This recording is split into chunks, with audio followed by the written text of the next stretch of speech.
You stand up to get something from the kitchen.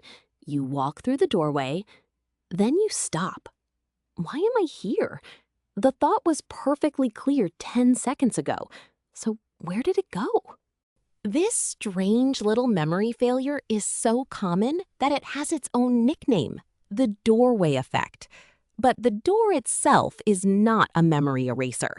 What may matter is the change in context and what happens to a small intention when your attention moves somewhere new.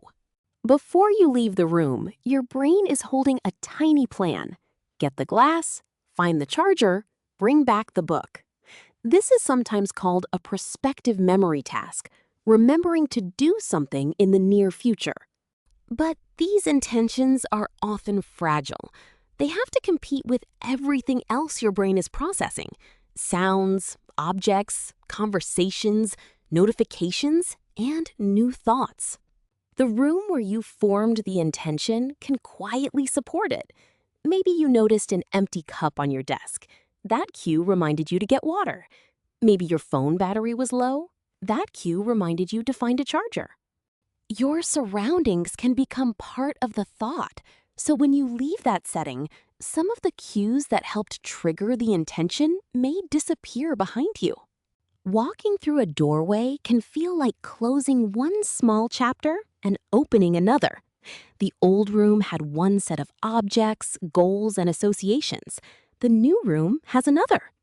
Your attention may immediately land on something new: a message on the counter, a sound from another room, something you forgot to put away. The original plan has not necessarily vanished. It may simply be harder to retrieve for a moment.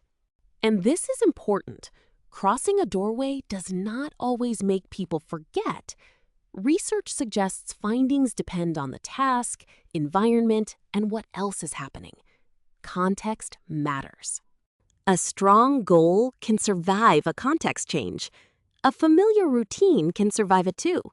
But a small, temporary intention may be easier to lose when it has little support and something new captures attention.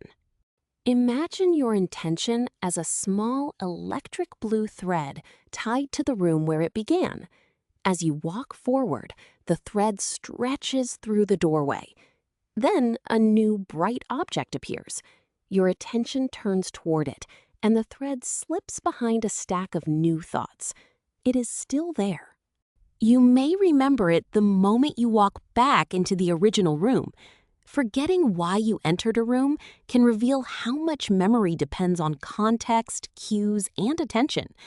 Sometimes the thought did not disappear. It is simply waiting for the right cue to bring it back. This is human hidden, the hidden logic behind being human.